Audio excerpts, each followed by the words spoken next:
Hola, bienvenidos a un nuevo programa de Expediente INACIPE, Academia Mexicana de Ciencias Penales. Mi nombre es Luz María Saucedo Ruz y les agradezco que nos acompañen. El día de hoy vamos a hablar de un tema muy interesante que es niños y niñas con sus madres en prisión.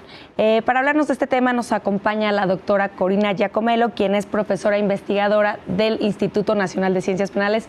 Corina, bienvenida al programa. Muchas gracias por venir a platicarnos de este tema tan interesante. Hola, Luz María, muchas gracias a ti por la invitación. Primero que nada, Corina, quiero que nos platiques cómo es que hay niños en las prisiones, o sea, por qué hay niños en las prisiones y estamos hablando de con sus madres. Sí, efectivamente, quienes pueden vivir en prisión son las hijas y los hijos de mujeres que están privadas de la libertad.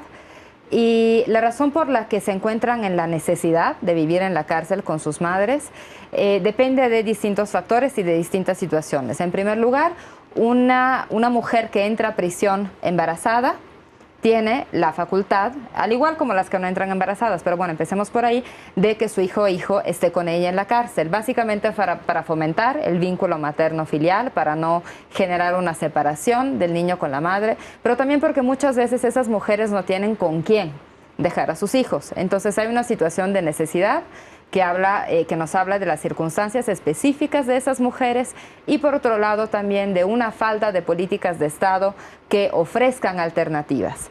Entonces, pues tenemos mujeres que entran embarazadas a los centros, dan a luz, o bien en los centros o en hospitales externos, dependiendo del arreglo de cada centro penitenciario, y cuyos hijos pueden permanecer con ellas. Mujeres que son detenidas y que tienen a hijas o hijos chiquitos, también estos niños pueden permanecer con ellas en la cárcel. Entonces, es una situación que se da a nivel mundial con distintos arreglos, ¿no? de edad, de una serie de temas que seguramente iremos abordando a lo largo del programa, pero es una situación común y que nos habla finalmente también de cómo, de las relaciones de género, del marco punitivo, en fin, es una inmersión en el sistema penal hablar de este tema. Entonces, ¿esto se encuentra regulado en alguna legislación? Sí, generalmente en las leyes penitenciarias son las que establecen cuál es el límite máximo de edad para que las niñas y niños puedan permanecer con sus madres y cuáles son las condiciones en las cuales deberían de vivir esas niñas y esos niños. ¿Cuál es la situación de México? ¿De qué edad a qué edad pueden permanecer los niños y niñas con sus madres en prisión? En México, justo el 16 de junio de 2016 se aprueba la Ley Nacional de Ejecución Penal, que es el marco regulatorio de toda la fase de ejecución de la pena, en la fase preventiva como de ejecución de condena, y donde también se encuentra plasmada la situación de niñas y niños de mujeres privadas de la libertad. Lo que se establece en esta ley es que los 3 años son el límite máximo de edad consentido para que las niñas y niños permanezcan con sus madres, lo cual viene a generar avances y retrocesos respecto a la situación previa. ¿Cuál era la situación previa? Teníamos la Ley de Normas Mínimas para la Readaptación Social. Esta situación previa todavía funciona, ¿no? ¿La ley de ejecución ya entró en vigor? Ya entró en vigor. Hay una serie de apartados de la ley que tienen un plazo para entrar en vigor. Por ejemplo, respecto a las niñas y a los niños, algunas disposiciones con respecto a qué servicios deben brindar los centros, de qué instalaciones tienen que contar, etcétera, pero el límite de edad ya está establecido y debe aplicar para todo el país. Antes, en cambio, teníamos la Ley de Normas Mínimas para la Readaptación Social de Sentenciados, que aplicaba pues, en sentido orientador, digamos, pero luego cada estado tenía su propia ley. Entonces, esta ley determinaba los 6 años como límite máximo, retomando la normativa en ese entonces vigente de la Ciudad de México, que establecía los 5 años y 11 meses. Pero luego ibas a las cárceles federales, por ejemplo, y en realidad no había ninguna ley que determinara lo que ahí se hacía, pero se imponían los 6 meses como límite máximo. En algunos estados eran 3 años, en otro 1 año. Eso en cuanto a marco regulatorio, lo que luego pasa en la práctica es otro mundo. Sí. Entonces, pero ahora son 3. Esta ley de ejecución aplica para todo el país, sí, y será como límite 3. ¿Qué sucede? Porque en algún tiempo se permitía que estuvieran hasta los 6 años. ¿Qué sucedería o qué va a suceder con los niños que tienen más de 3 años o que tienen 4 y que están en prisión y las madres consideraban que iban a estar con ellos hasta los 6 años, por ejemplo? Es lo que tenemos que ver. De hecho, ya hay iniciativas en la Cámara para subir el margen de edad otra vez a los 6 años. A eso me refería con avances y retrocesos. Es un avance ya tener con una disposición única. Es un retroceso hasta cierto punto que sean los 3. ¿Por qué? Porque para muchas mujeres, como bien dices, ya existía en la mentalidad, en los arreglos, en las posibilidades que se pudieran quedar hasta los 6 años. Entonces, ¿qué va a pasar ahí? Me imagino que vamos a ver amparos, que vamos a ver intentos de reformar la legislación. Pero fundamentalmente lo que hay que tocar aquí es la pertinencia de poner un límite legal rígido. Y eso ha sido cuestionado, por ejemplo, en el día de debate general del Comité de los Derechos del Niño, que tomó lugar en septiembre de 2011 sobre niñas y niños en prisión con sus madres. Justo una de las observaciones que se hicieron es que no es una buena idea tener un marco legal rígido. O sea, que no simplemente se puede aplicar la ley de manera irreflexiva. ¿Por qué? Porque no todas las mujeres que están privadas de la libertad tienen las mismas condiciones. ¿Por qué los tienen ahí muchas veces? Porque no tienen otra opción. Porque en un mar de malas opciones, la cárcel es la menos peor. Entonces, a los 6 probablemente no iban a tener un buen arreglo. A los 3 tampoco lo van a tener. No es porque la ley diga que a los 3 salen, quiere decir que a los 3 van a salir a un mundo feliz. Van a salir a la misma situación de precariedad, de falta de apoyos familiares, de institucionalización con la que se iban a encontrar. Ahora, tampoco tratar de poner un límite de edad solo es un capricho del legislador. Es un intento de regular una mala situación y de determinar cuál es la edad que menos dañina para que el niño permanezca en prisión, y se determinó que 3 años es un buen arreglo, digamos, y es el que prevalece a nivel internacional. Aún así, y eso, insisto, se debatió en el Comité de los Derechos del Niño, se deriva de una interpretación de la Convención sobre los Derechos del Niño. Cada situación debería ser vista bajo una metodología de caso por caso, porque simplemente no podemos pensar que a los 3 años de vida de esas niñas o esos niños va a pasar algo, por lo cual tienen que salir de la prisión, donde muchas veces, además, lo único que conocen es la relación con la madre, a salir a un mundo en el exterior del cual tienen poco conocimiento y comprensión, y además tener una separación brutal de la única persona con la que han estado en contacto por la mayoría de sus vidas. Sí, claro. Entonces, bueno, la legislación aplicable en México es la nueva ley de ejecución penal, y se contempló para esta ley estos reglamentos o reglas internacionales.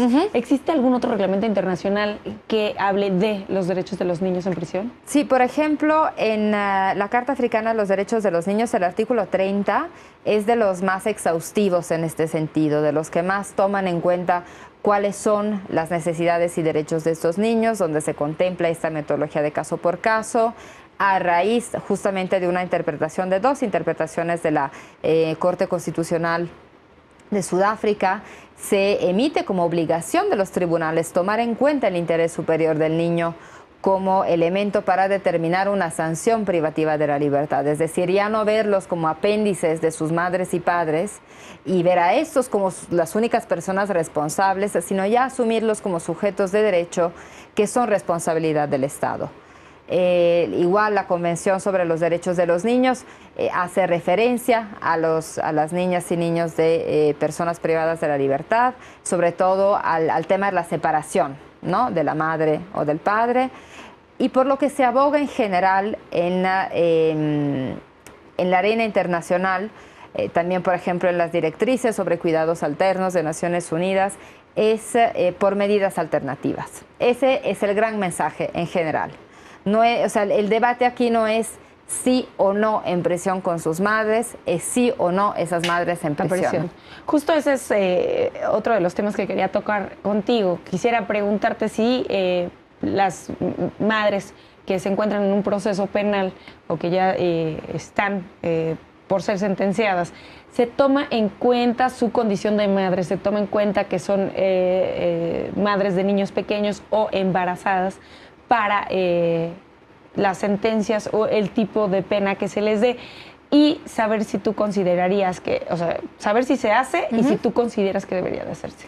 Mira, por lo general en México no tengo duda que si tuviéramos acceso a todas las sentencias dadas y por haber en todos los estados a nivel federación, algo encontraríamos de buenos ejemplos en ese sentido, pero la tendencia principal, la mentalidad sobre la pena, es que es una pena individual que afecta únicamente a la persona que la recibe y que no hay por qué tomar en cuenta otros elementos como las afectaciones que esta pena genera sobre las hijas e hijos de la persona en conflicto con la ley. Entonces, tendencialmente no, y vamos a ver cuáles son algunos aspectos prácticos de esto que estoy afirmando. Incluso desde la detención no hay medidas específicas. Otra vez, tal vez si vamos a una procuraduría de un estado en específico podremos encontrar un protocolo maravilloso, pero tendencialmente, ¿qué pasa al momento de la detención? La detención igual es un acto individual donde no se suele tomar registro de si hay o no personas menores de edad, de cuáles son sus datos, cuál es el régimen de tutela o custodia. No se da seguimiento a esos casos. El momento de la detención es el más crucial porque es, en primer lugar, para muchos niños y niñas el primer contacto con el Estado. Y es un evento generalmente traumático, cuya intensidad va a variar justamente de la violencia o de la contención con la que se lleva a cabo esa detención. Es muy distinto que llegue un operativo. Es diferente si los niños están presentes que si no. Sí, pero también cómo van a actuar las fuerzas de seguridad, ¿no? Si llega el operativo con hombres encapuchados, armas largas, destrozan absolutamente todo, que es lo que suelen hacer, insultan a las personas. Hay recomendaciones de comisiones de derechos humanos que dan cuenta de detenciones espantosas, niños encañonados en sus casas, golpeados por policías, por agentes del ejército, de la marina, mujeres que son violadas en la detención y que luego el hijo que va a vivir con ellas en prisión es el hijo de esa violación. Mujeres que sufren aborto a causa de los golpes que les infligen en la detención. Y también hay un informe de Amnistía Internacional al respecto, lo he podido también ver a través de revisiones de recomendaciones de comisiones de derechos humanos a nivel estatal y nacional, donde justo cuando se dan cuenta que una mujer está embarazada, o si ella dice, a ver, espérense, estoy embarazada, aumentan los golpes, aumentan los insultos. Incluso en algunas se leen cosas como, te vamos a sacar de la panza a ese, y ahí va el insulto para el niño. Y siguen las golpizas y efectivamente pierden al bebé a raíz de la detención. No son casos aislados.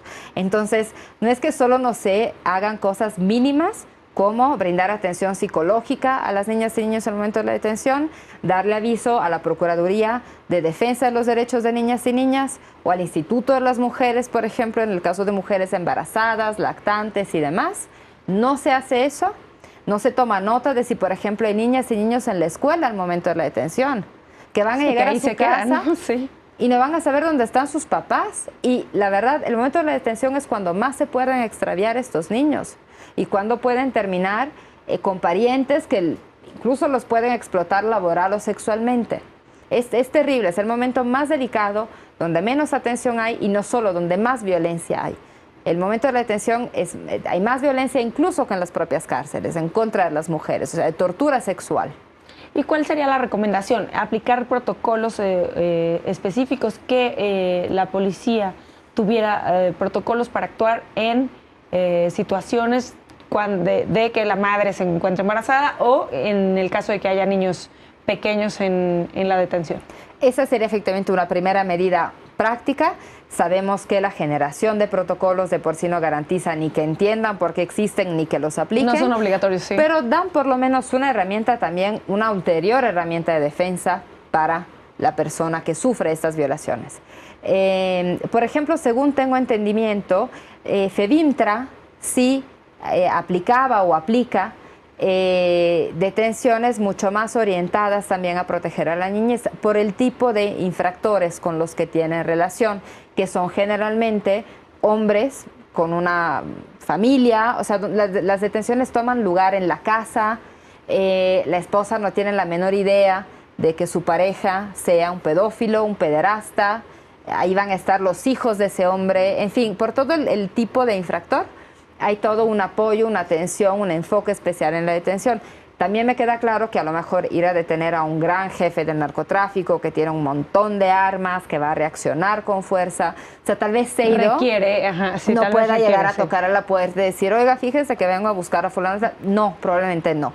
Pero probablemente se puede calibrar. Que sean los casos mínimos, ¿no? Sí, y tratar de reducir y denunciar y castigar la tortura sexual, la violencia contra los niños en los casos de la detención y hacer al Estado responsable por esos niñas y niños que se extravían porque no hay una toma de información sobre esta persona a la que voy a detener, tiene o no tiene hijos, van a estar o no van a estar, si no están, dónde están, quién se va a hacer cargo de ellos, etcétera. Corina, tenemos que hacer una pausa, pero regresamos con este tema. Al auditorio, por favor, continúen con nosotros. Estamos en Expediente INACIPE, Academia Mexicana de Ciencias Penales.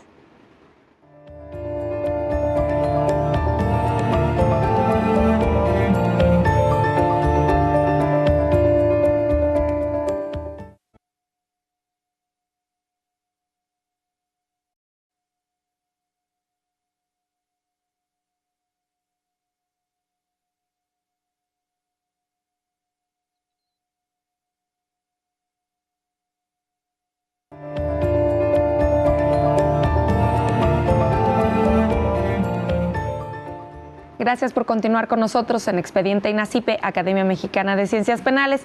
Les recuerdo que pueden estar en contacto con nosotros a través de las redes sociales del canal judicial que aparecerán en sus pantallas a lo largo del programa y en nuestro Twitter que es @expediente_. Queremos saber sus comentarios y sugerencias acerca de nuestros programas. El día de hoy les recuerdo que estamos hablando de niños y niñas en prisión con sus madres y nos acompaña la doctora Corina Giacomelo. Corina, yo quisiera que nos platicaras acerca de a qué se debe el incremento de mujeres en prisión, porque esto también, bueno, va de la mano, ¿no? Más mujeres en prisión, más mujeres con niños en prisión, ¿no? No sé qué porcentaje de la población penitenciaria femenil tenga a sus niños con ellas, pero quisiera que me platicaras un poquito acerca de las cifras. ¿Cuántos también centros femeniles hay y más o menos cuántos niños? Bueno, el aumento de la población femenil en prisión es un fenómeno que se da a nivel mundial. Digamos, se ha registrado un aumento de manera exponencial, sobre todo a partir del 2000. A nivel mundial, entre 2000 y 2015, la población penitenciaria femenil ha aumentado de un 50%. La población de hombres en prisión de un 20%. Entonces, es muchísimo, es mucho. Sí. En México encontramos tendencias parecidas. Generalmente la conclusión a la que uno llegaría es que más mujeres están cometiendo delitos. ¿Qué puede ser? No la vamos a descartar. Pero lo que sí nos lleva este aumento es que las políticas de persecución de los delitos siguen haciendo gran uso o abuso de la prisión. Y eso lo muestra también otra cifra. La población mundial ha aumentado de un 18%. Entonces, 18% población mundial, 20% población en prisión, 50% mujeres en prisión. ¿Qué quiere decir? Que estamos encarcelando de manera creciente a mujeres. Pese a que se han demostrado los efectos negativos de la prisión, sigue siendo nuestra principal herramienta para dar una respuesta o tratar de dar una respuesta o simplemente porque no sabemos qué más hacer con los problemas sociales que subyacen al fenómeno delictivo. Entonces, bueno, un primer punto de atención tienen que ser qué políticas de respuesta al delito estamos aplicando y si realmente debemos seguir abogando por el encarcelamiento como lo estamos haciendo. Seguramente el nuevo sistema de justicia nos está llevando hacia otra dirección desde un punto de vista teórico y procedimental, pero los tipos de delitos no han cambiado. O sea, el sistema acusatorio, este nuevo sistema que ya está funcionando, sí ayudaría de una forma teórica, como lo dices tú, a que este problema no fuera tan grande. Sí, aunque esto nos lleva a otra problemática, que son los delitos cometidos por mujeres, que tienen que ver generalmente con delitos con drogas, delitos relacionados con drogas como primera o segunda causa de encarcelamiento y delitos de robo.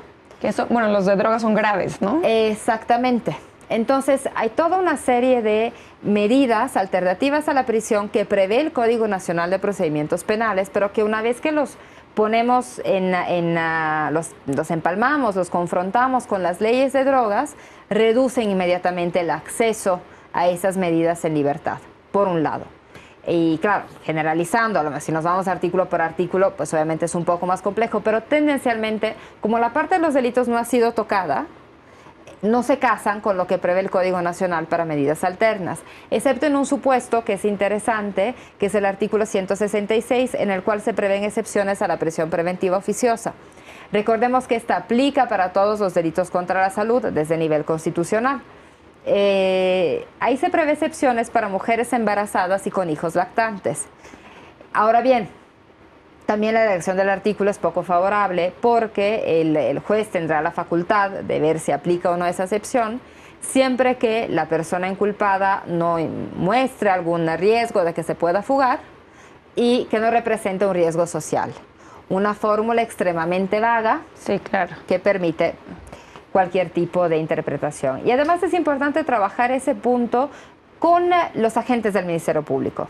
Desde ahí tiene que venir la propuesta de la sanción alternativa, porque muchas veces el Poder Judicial lo que hace es basarse en esa interpretación, en esa propuesta para tomar una decisión. Pero bueno, ahí hay una tarea para agentes del Ministerio Público y jueces de control. Pero bueno, regresando, perdón, al origen de la pregunta y a la vinculación con los delitos. El delito de robo también sí permite, sí se empalma con el Código Nacional, siempre que no sea robo agravado. Y hay muchísimas opciones que permiten calificarlo como agravado. Entonces, de nueva cuenta, nos podemos encontrar en ese problema. Hay un artículo, un transitorio, el transitorio 10 de la Ley Nacional de Ejecución Penal, que prevé la excarcelación inmediata de personas acusadas de robo bajo ciertos supuestos y de posesión de cannabis bajo ciertos supuestos de la Ley General de Salud. En esos casos sí podríamos atestiguar una excarcelación importante, siempre que las personas cuenten A, con el conocimiento de ese transitorio, claro, B, con porque alguien tiene que ser a petición de la persona. Y en teoría sí. Ahora, yo supongo, y creo porque hubo una nota en la Comisión Nacional de Seguridad que había intención de moverse en ese sentido. Yo supongo que si las autoridades quieren vaciar un poco sus cárceles, pueden a través de una revisión de expedientes identificar los casos y mandar la petición. La verdad, ahí sí me estoy metiendo en aguas que no conozco, pero yo supongo que se puede por lo menos hacer de conocimiento a la persona interesada que tiene ese derecho. Entonces, ese es otro proceso muy interesante a monitorear, ¿no? Sí, claro. Y muy reciente que debe estar ocurriendo ahora. Pero bueno, por lo pronto, ¿cuál es nuestra fotografía? Más mujeres en prisión por delitos que sí tienen en el nuevo sistema una posibilidad de salida, pero que a veces se atora por las tipificaciones de los delitos mismos. Y son los delitos principalmente cometidos por mujeres. Luego, ¿cuántas cárceles tenemos? Son 389 en total, 17 federales y las demás estatales y municipales. De estas, solo 14 son centros femeniles. Solo 14, y eso solo que va aumentando 14. En un 50%, bueno, que aumentó en un 50%. Exactamente. Tenemos en Coahuila, Aguascalientes, Chiapas, Sonora, Zacatecas. A nivel federal hay una, había dos antes, ahora hay una que está en el estado de Morelos. Y ahí van todas las que son acusadas de delitos federales, no importa si son de Chiapas, Baja California, Chihuahua, etcétera. Que eso también cambiaría un poco con los arreglos que se le hicieron a las leyes ahora para implementar el sistema de justicia penal, ¿no? Se supone que aunque sean delitos federales, pueden estar lo más cerca, aunque sea en un reclusorio estatal, ¿no? O en una prisión estatal. Sí, eso ya viene desde la Constitución en realidad, y lo reafirma una jurisprudencia de la Suprema Corte. No aplica para delincuencia organizada, pero para los demás delitos sí. Efectivamente se trata de romper con ese criterio de clasificación, que no es un criterio, que ya se ha pronunciado la CNDH en contra de esa clasificación por fueros, pero bueno, que heredamos de la administración pasada. Pero regresamos a lo mismo. Las personas tienen que conocer ese derecho y tienen que tener abogados o familiares que peleen por eso. No, bueno, y tiene que haber algún centro femenil, porque si solo hay 14, pues no hay en todos los estados, o sea, para que haya cerca de una casa está complicado, ¿no? Exactamente. Entonces, de ahí que encontramos, y eso nos lo muestra un estudio de la CNDH, un informe especial sobre mujeres privadas de la libertad de 2015, que la mayoría de las mujeres están en cárceles mixtas. ¿Qué quiere decir? En cárceles donde hay sección varonil y sección femenil. Y ahí es donde se encuentran la mayoría de los bebés que viven en prisión con sus madres. ¿Qué quiere decir estar en una cárcel mixta? A veces puede favorecer la cercanía al domicilio, siempre que me detengan cerca de mi casa, porque también, si soy de Chiapas, me detienen en Baja California y me mandan a una cárcel mixta, pues estoy en una cárcel mixta y no estoy cerca de mi casa. Entonces tengo el peor de los escenarios. ¿Por qué el peor de los escenarios? Porque muchas veces en las prisiones mixtas prevalecen, de por sí sabemos cómo están las prisiones en general. Está muy mal para toda la población. Hay situaciones de autogobierno, infraestructura que se viene para abajo, falta de servicios médicos, condiciones higiénicas horribles para toda la población. Me comentaban que en Topo Chico, si mal no recuerdo, hay un excusado para más de 100 internas y ahí vivían con sus hijas y con sus hijos. O sea, son condiciones que realmente yo creo que uno no alcanza ni siquiera a imaginar hasta que entra y lo ve. Y hay un poco de todo, hay situaciones pues muy variadas, habría que ir casi a un centro por centro a ver qué hay. Pero sí hay áreas especiales para mujeres con niños y mujeres embarazadas. Generalmente no. Yo tuve la oportunidad alguna vez de ir a Santa Marta. Exacto, y sí. En Santa Marta sí, y también las condiciones, pues no conocí los demás dormitorios, solo conocí los de mujeres embarazadas y mujeres de la tercera edad. Y pues bueno, ¿no? También tiene sus cosas, ¿no? Sí. Pero los demás duermen en cualquier área. No existe en las prisiones donde hay niños un área específica para ellos. Como regla general podemos decir que no existe. Tenemos la excepción de Santa Marta, tenemos el Centro Federal de Coatlán de Río, que es exclusivo para mujeres y que tiene toda un área solo para madres con niños, con un área de juegos al exterior muy bonito, nada más que hace un calor enorme, entonces no sé cuándo lo puedan disfrutar, pero bueno, eso sí no es responsabilidad de las autoridades. Exacto. Entonces ahí entramos en otra paradoja que es muy indicativa de cómo está el sistema penitenciario ahora. Tenemos unas instalaciones que probablemente son las mejores a las que pueden tener acceso estos niños y niñas ahora, sin por eso ser perfectas ni maravillosas, pero bueno, se va hacia un mejoramiento. Pero ¿cuál es el costo? Estar en una prisión en medio de la nada, donde muchas de estas mujeres están alejadas de sus círculos. Y por lo tanto, mientras sean niños de hasta un año, año y medio, donde lo que necesitas es estar pegado a tu mamá, yo digo que no pasa nada. Pero ya después se necesitan otras formas de socialización. Son niños que, como marca la ley, a los 3 años se van a tener que ir. Y van a regresar a entornos familiares que no conocen. Se van a ir a vivir con hermanitas y hermanitos, en el mejor de los casos, con los que no han convivido porque nacieron con su madre embarazada. O sea, nacieron de la madre embarazada. Aparte también es un gran problema y muy mencionado y muy conocido el abandono de las mujeres en prisión. Entonces, pues esto trae el problema también para después, ¿no? O sea, cuando tú tienes a tu hijo y después ahora a los 3 años se tiene que ir y tú ya estás abandonada, ya no tienes a nadie, ¿qué es lo que sucede con los niños? Ese es el gran problema. Ahí tocaste el meollo y es el problema de tener una interpretación, insisto, rígida y reflexiva de la ley, si es que eso es lo que va a pasar. Y la ley nacional no en esa parte de los niños no quedó muy bien. No quedó mucho mejor de lo que había, tampoco había que esforzarse mucho porque no había nada casi, pero quedó muy pobre, los protege muy poco, no los reconoce como sujetos de derecho, los sigue tratando como responsabilidad de su mamá y de su mamá, básicamente.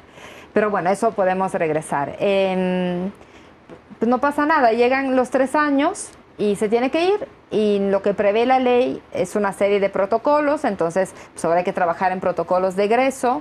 Pero, ¿qué suele pasar? Ya llega la edad, se le notifica a la autoridad correspondiente, que es la Procuraduría de Protección de Derechos de Niños, Niños y Adolescentes. Pues se firma, la mujer realidad firmará que el niño sale, y sale a lo que hay. Si hay familia, familia, si hay institución, institución. No sé si el DIF reciba a esas niñas y niños, por lo que entiendo no, aunque también sabemos que el DIF es muchas cosas y muchas capas y muchas políticas. A lo mejor de nueva cuenta tendremos ejemplos buenísimos y otros más lamentables. Entonces, bueno, van a lo que hay. Y muchas veces no hay nada. Hay familias pobres, hay familias a veces con problemas severos de de abuso de drogas, de violencia, de situaciones de precariedad social que no es atendida en ningún momento, que es la razón por la que esas mujeres están en prisión muchas veces. Sí. Y no hay, eso sí, no hay ningún monitoreo de la situación de esos niños. No hay quien se tome la molestia de ver a dónde van a vivir, cómo van a vivir y cómo les va. Por eso un poco esta idea de que a veces la prisión es la opción menos peor, pero es donde a veces reciben más cuidados, más insumos, mejor comida, algo, y afuera no hay absolutamente nada. Entonces, a nivel de legislación, la carencia es todavía enorme, porque en la Ley Nacional de Ejecución, y justo como en seguimiento a la reforma penal de 2008, a la reforma del artículo 21, se judicializa el espacio penitenciario, sí, ¿no? A través de los jueces de ejecución y todo lo que conocemos. Bueno, a nivel de niñas y niños que viven en prisión con sus madres, las disposiciones están recogidas en los artículos 10 y 36 principalmente. En toda la decisión, que si el niño permanece, que si no permanece, que si se puede quedar más, que no se puede, etcétera, todo se somete a la autoridad penitenciaria. Incluso la ley administrativa no, los jueces. No, la autoridad administrativa. Sí, no se judicializa la parte de las niñas y los niños, excepto en un párrafo del artículo 36, donde se establece que el juez de ejecución tendrá la facultad de ampliar el plazo para que la niña o niño permanezca con su madre, siempre que éste tenga alguna discapacidad. Eso en el artículo 36. En el 10 tenemos la misma redacción, pero se indica a la autoridad penitenciaria. O sea, la misma ley se contradice. Sí, en uno es el juez y en el otro es administrativo. Exacto, lo cual en mi opinión también refleja, porque pasa en otras cosas que tienen que ver con las mujeres, que fue hecha poco a prisa. O sea, digamos, si ni siquiera puedes organizar, tener coherencia en lo que dice tu texto legislativo, decir lo mismo en dos partes distintas, hay un problema, me parece. Sí. Pero bueno, es la única parte donde se habla de jueces de ejecución con respecto a estas niñas y niños. Hay un problema desde lo legal y desde los procedimientos que se siguen después. Bueno, yo tengo son varias preguntas, ¿no? Pero yo creo que sí se podrían resumir en pros y contras, porque yo te podría decir, bueno, ¿y cómo es la vida de un niño dentro de la prisión? Ya nos quedan como 2 minutos, pero podemos hablar de los pros. Vamos a hablar de los pros de que un niño permanezca con su madre en la prisión. Lo más importante es eso, el vínculo con la madre. El poder fomentar esa relación, el poder ser amamantado, el poder tener ese cariño. Ahora, no podemos hablar de una sola maternidad en prisión. Hay muchas. Hay mujeres que tienen historias de vida sumamente complejas. Hay mujeres cuyos hijos son producto de una violación. No les podemos exigir que sean la madre que todos pensamos y que todos quisiéramos y que nadie ha tenido, básicamente porque su madre que no existe, es un arquetipo que pesa sobre nosotras como mujeres y pesa sobre ellas, y pesa con culpa y pesa con estigma. Entonces, a aquella mujer que quiere ejercer su maternidad hay que ayudarle con insumos materiales, ayudarle a resolver. ¿Y quien no quiera no tiene la obligación? No, eso no se nos puede imponer ser madres. Claro. Es un derecho. Es una obligación, por supuesto, velar para el bien de los niños. No podemos dejar en manos de una madre violenta a un hijo, si no es, ¿no? Pero no puedes obligar a alguien a ser una buena madre, porque además yo creo que fuerzas una relación afectiva que no va a ir a ninguna parte. Entonces, brindar los apoyos materiales, psicológicos, emocionales para poder ejercer la maternidad y para que el niño o la niña reciba de ese contacto lo mejor en cuanto a autoestima, en cuanto a seguridad, en cuanto a cuidados. Eso no se puede dar en cárceles que se están cayendo a pedazos y están controladas por el crimen organizado. No se puede. Por eso, en varios países, estoy pensando en España, estoy pensando en Italia, estoy pensando en Chile, con arreglos distintos, hay justo lo que mencionaba hace un momento, áreas especiales para mujeres madres con hijas e hijos. Santa Marta es un ejemplo, no es suficiente. Tienen que estar separadas del resto de la población, no solo... Son dormitorios distintos, sí. Exacto. Tienen que estar afuera. Tienen que ser lugares que estén acondicionados para niños y niñas, con colores, con animalitos, con jardincito, con pediatra, con atención psicológica, etc. Tienen que ser niños cuyo contacto con el mundo exterior no puede depender de si la mamá fue abandonada o no, que es un punto fundamental al que tocaste. Tiene que haber políticas de estados para esos niños. Entonces tiene que haber personas que vayan por esos niñitos y que los lleven a una guardería afuera. Eso pasa en Italia, pasa en Chile, personal de seguridad y custodia vestido de civil, porque los niños no tienen por qué tener contacto con personas uniformadas y armadas, de vestido de civil, que toman al niñito de la manita y lo llevan a la escuelita. Y luego van por él y lo regresan. Esos niños no tienen por qué vivir como presos y están viviendo como presos. En México son presos, pero no de sus madres, son presos del Estado. De hecho, justo eso es uno de los contras o de las cosas que se han pues criticado a esta situación de que las madres puedan tener a sus hijos en prisión. Pero bueno, vamos a ir a una pausa y me gustaría que volviendo habláramos de los contras y de las críticas que se dan a este tema. Al auditorio, por favor, continúen con nosotros. Estamos en Expediente INACIPE, Academia Mexicana de Ciencias Penales.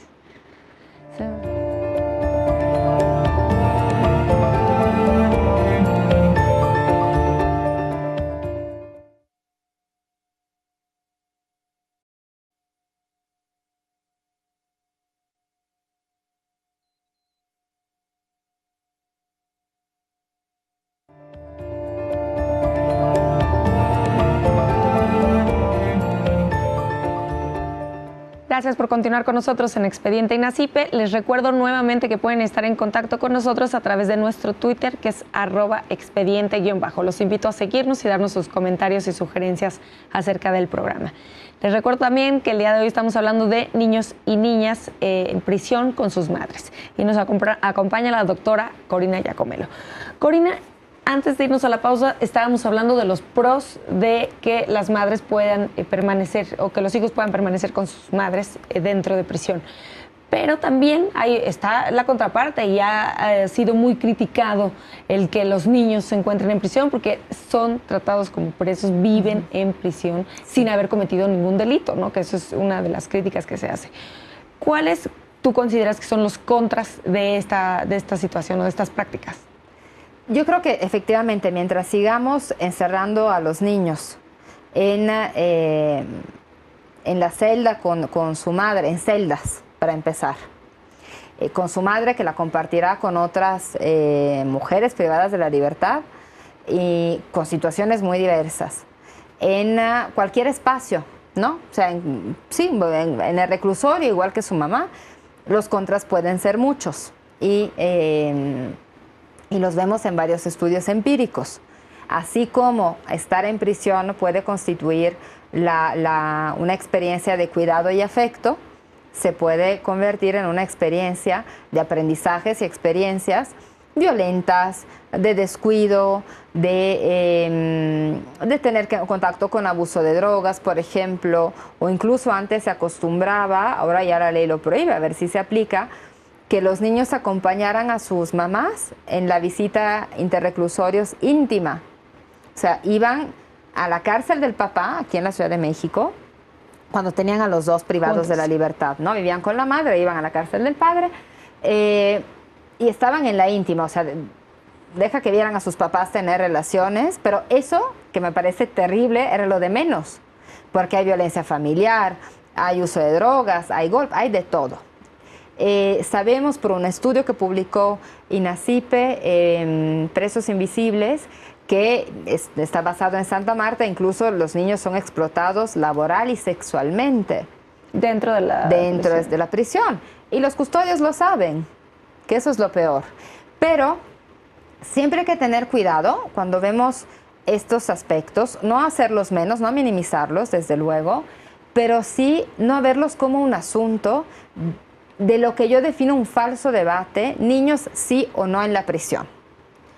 No pasa por ahí, porque, insisto, yo creo que la mujer que puede darle otro arreglo a su hijo, lo va a hacer. Yo voy a poner un caso personal. Si me pasara a mí, yo no tendría la necesidad de que mi hijo fuera a la cárcel conmigo. Sí, claro. Porque tiene papá, porque tiene familia, porque él sí estaría mejor afuera que adentro. ¿Me extrañaría? Sí. ¿A mí me desgarraría? Sí, pero ni modo. Sí, claro, ahí sí. Mejor afuera. Exacto. Y entonces calculas por dónde le vas a hacer daño. Por eso digo, es un escenario de malas opciones. Entonces, bueno, la menos peor en ese caso es que se queda afuera y que extraña a su mamá. y a ver cómo enfrenta todo lo de ir de visita y lo que sabemos, ¿no? Y es muy doloroso, pero yo creo que quienes cuentan con un acompañamiento familiar, esa es la decisión que van a tomar. Luego también escuchamos en las críticas, es que hay mujeres que quieren tener a sus hijos para tener acceso a más alimentos, porque las tratan mejor. ¿Se tiene considerado el alimento para los niños que se encuentran en prisión? ¿Existe algún presupuesto para los gastos de los niños que se encuentran en prisión? Mira, esa es una pregunta para la cual no tengo respuesta tal cual si hay presupuesto. Yo creo que pues en cuanto se defina el presupuesto de todo el país vamos a tener ideas más claras. Francamente lo dudo. O mejor, habrá, de acuerdo a cada sistema penitenciario, podremos encontrar más o menos ese rubro. Pero creo que serían contados los casos donde lo veamos como rubro específico. Generalmente van en el paquete, ¿no? Pero bueno, hay a veces en los críticos de que haya niños en prisión que las mujeres abusan de ellos, que se aprovechan, que lo tienen como su juguete. Ahora, independientemente de que habrá casos donde eso pase, porque, insisto, hay muchas maternidades, no solo en prisión, afuera también. No hay que estar en prisión para aprovecharte de tus hijos o para maltratarlos o para pasar en la calle también. Estamos desviando la atención de cuál es el meollo. Y el meollo es, todas las que están en prisión tienen que estar en prisión y probablemente no. Hay que pensar en medidas alternativas. Claro. ¿Las instalaciones carcelarias que tenemos son adecuadas para que esas niñas y niños estén en prisión? De nuevo, la respuesta es no. Entonces, el mover el debate a que tanto estar ahí los afecta desde un punto de vista como si dependiera solo de la relación con la madre, claro que es pertinente, hay que verlo, pero desvía la mirada de donde tiene que estar, que es en el Poder Judicial y en las políticas de Estado para con la niñez en general y con esa niñez en particular, que no es tomada en cuenta como niñez, casi. Claro, sí, platícanos más o menos de la realidad de México. Ya sé que será diferente en cada centro, por ejemplo, pero ¿existen actividades para los niños o simplemente están todo el tiempo con su mamá? Ahora que cambia la ley y que solamente van a estar hasta los 3 años, pues bueno, pero también hay niños de más de casi 6 años que pues tienen que aprender a leer, escribir y estas cosas que es un derecho fundamental, ¿no? El derecho es un derecho, el derecho a la educación. Sí. ¿Se cuenta con estas herramientas? Generalmente no. Lo que nos dice este informe de la CNDH sobre mujeres privadas de la libertad es que en la mayoría de los centros no hay guarderías, no hay escuelas, no hay acceso a pediatra, a medicamento, a veces ni alimentación suficiente, ni mucho menos pensada para los niños. No tienen acceso a salidas al exterior, insisto, eso depende mucho de los vínculos que tengan. ¿No pueden salir? No es que no puedan, o sea, no es que estén privados de la libertad formalmente, pero en términos fácticos sí, porque el que tengan acceso al exterior o no depende de los vínculos que tenga la madre. Entonces, si a mí de acá me detienen y estoy presa en Baja California, no voy a tener con quién sacar a mi hijo. Claro. De no ser que haya programas de Estado para eso o sociedad civil organizada, volcada a niñas y niños de mujeres privadas de la libertad, que vayan y que lo saquen al paseíto, etcétera. Lo que, por ejemplo, eso me parece muy interesante, ojalá se pueda implementar aquí en México, es la figura de la familia de acogida. En España se le ha dado mucho uso, está contemplada aquí en México en la Ley General de Derechos de Niñas, Niños y Adolescentes. Entonces, suponiendo otra vez, poniendo el caso personal, que yo quisiera apoyar a una mujer que está privada de la libertad y que no tiene red familiar, ayudándole a cuidar a su hijo. Entonces, dan los 3 años y en lugar de que se vaya a una institución, se va a una familia de acogida que se hace cargo de darle todo lo que el niño necesita, siempre quedando claro que ese niño tiene una mamá, sí, no es que tuyo, esa sí. es su mamá, que no es adopción, es acogida, y lo llevas de visita y mantienes el lazo y se crea incluso una familia para esa mujer cuando salga de prisión. Entonces, esa es una figura interesante y a explorar. Porque, insisto, no es que estén presos, pero si no tienen contacto las mamás con el mundo exterior, no salen. Pero, por ejemplo, si tienen un papá que vive en Estados Unidos y que llegó a venir, sí pueden ser recogidos por sus padres y llevárselos de vacaciones, por decir así, ¿no? Para verlos y pueden volver a ingresar. También eso debe ser algo muy fuerte para los niños, ¿no? el trámite de ingreso y de egreso del centro. Sí, mira, sí, pueden, o sea, por eso no están presos, pueden salir, hay, por ejemplo, niños que pasan que el fin de semana con la familia, la semana con la mamá, a veces al revés. Y también, cómo eso se va a vivir depende mucho, básicamente, de la familia, pero yo insisto, como en todo. Uno puede tener la familia con más recursos y vivir con su mamá y con su papá y tener un desarrollo personal, psicológico, emocional francamente dañado, porque ese núcleo, aunque tenga todos los bienes materiales, no le transmite nada de lo que hace que un ser humano sea un ser humano feliz y seguro. Y a lo mejor vives en la cárcel con tu madre hasta los 6 años y para el resto de la humanidad parece que te hicieron lo peor que te podían hacer en tu vida y vas a salir muy cuidado y muy querido. Y esa vamos a evaluación romper con ese la tiene que hacer estigma. la madre, solamente la madre. El Estado no hace ningún tipo de evaluación de este tipo. Yo creo que debiera intervenir también el Estado y también psicólogos independientes, en fin, poder apoyar en este camino. Pero lo que quiero decir es que esta salida y entrada de prisión, y esto lo estoy basando en lo que me comentó una hija de una mujer que estuvo privada de la libertad, no es algo que saque de lo que yo creo. Ella recuerda justo un periodo en el que estuvo, una semana que estuvo con su mamá en prisión. De la condena que tuvo su mamá, solo pudo estar con ella esa semana. Y lo recuerda con mucho cariño y con mucho sentimiento de familia. Entonces, a veces yo creo que hay que romper con esa idea de que en la cárcel todo es malo y todos son monstruos y que todo ese pasaje de rejas es horrible. No es bonito, es cierto. Pero hay muchas cosas aquí afuera que son muy duras y no son bonitas. Hay mucha violencia aquí afuera, más de la que hay en prisión a veces. Muchos más ultrajes de los que hay en prisión. Y creo que un punto de atención, de que marca la diferencia en prisión y afuera, es el tipo de cariño y cuidado que vas a recibir. E igual que en la prisión como afuera hay de todo, de núcleos violentos, pero que son violentos también porque vivieron experiencias de violencia y nunca nadie les echó la mano para poder superar esos sufrimientos que vivieron. Entonces creo que el abordaje tiene que ser mucho más integral, sensible, tratando de quitarnos esos preconceptos sobre la cárcel, tratando de trabajar con las personas reales, con el caso por caso, tratando de apoyar a las mujeres que quieren ser mamás de acuerdo a ese estereotipo que nadie nunca va a alcanzar, pues tratar de encaminarlas hacia allá, y a la que no quiere ofrecerles opciones, tampoco tacharla de mala madre, porque muchas veces es una maternidad impuesta con la violencia, en fin. Claro, porque, bueno, quisiera saber si existe algún estudio, porque la verdad es que sí, yo hubiera considerado en un inicio, ya después de platicar contigo un poco diferente, de que es pues, lo peor, ¿no? Que el niño esté con la madre en prisión. Pero ¿existe algún estudio que te diga si influyó en el desarrollo de los niños, en la personalidad de los niños, el haber permanecido en prisión? Mira, yo la verdad que nunca me he metido a estudiar ese tema en especial a fondo. Seguro estudios hay y muchos con resultados, como siempre cuando se trata de estudios científicos, muy divergentes. A veces lo que se tiende a decir, y creo que ese es un argumento peligroso, es que por haber estado en la cárcel normalizan el crimen y entonces vuelven a cometer delitos. Yo conozco personas que tuvieron a sus madres y padres en prisión y que no han infringido y nunca van a infringir una sola ley penal, nunca. Asimismo, conozco otras personas que no tuvieron a nadie en prisión y que en sí han quebrado la ley. Sí, claro. Y viceversa, personas que han tenido a padres en prisión y es cierto, han terminado cometiendo delitos. ¿Dónde está, en mi opinión, por mi experiencia en investigaciones empíricas con mujeres privadas de la libertad y demás, la diferencia? De nueva cuenta, en el afuera.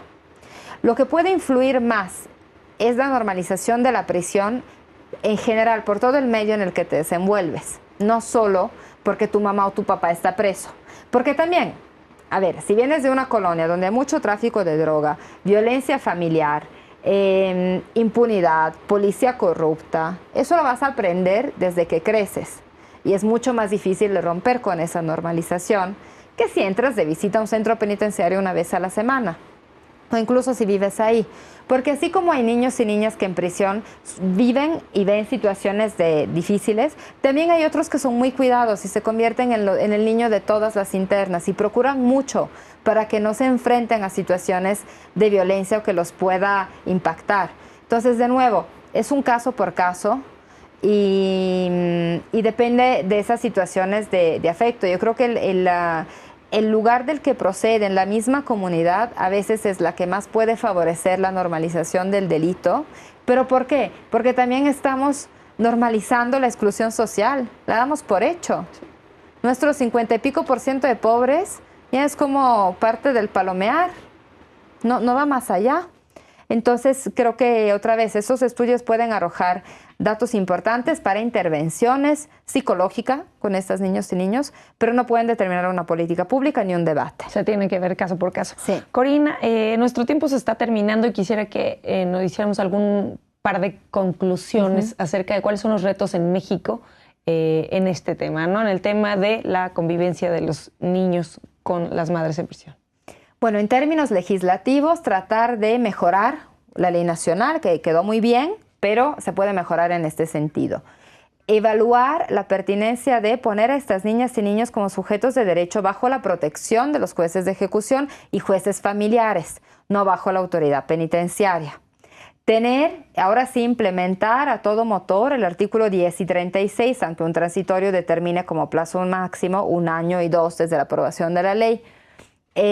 A nivel de conferencia penitenciaria, establecer una figura cuyo fin sea dar seguimiento a las mujeres privadas de la libertad, sus hijas e hijos, vincular... ¿Posterior?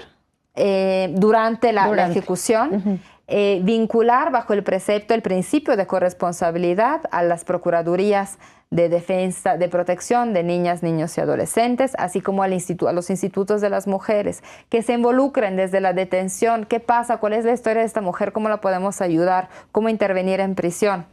Desde la procuración, protocolos de detención y primeras horas de arresto, sobre todo para mujeres embarazadas y lactantes, pero también sensibilización. Pero más que sensibilización, realmente castigar los casos de tortura sexual, no dejarlos impunes. A nivel de procuración de justicia, también abogar, promover la aplicación de medidas alternativas.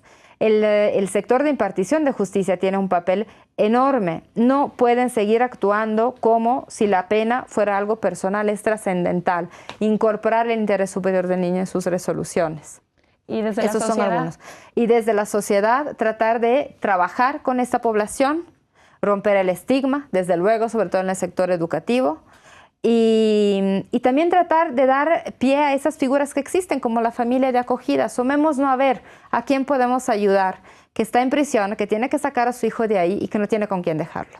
Corina, pues te agradezco muchísimo que hayas venido a hablarnos de este tema tan interesante. Gracias a ti por la invitación. Gracias al auditorio. Los invito a que nos acompañen la próxima semana en un nuevo programa de Expediente INACIPE, Academia Mexicana de Ciencias Penales. Los esperamos.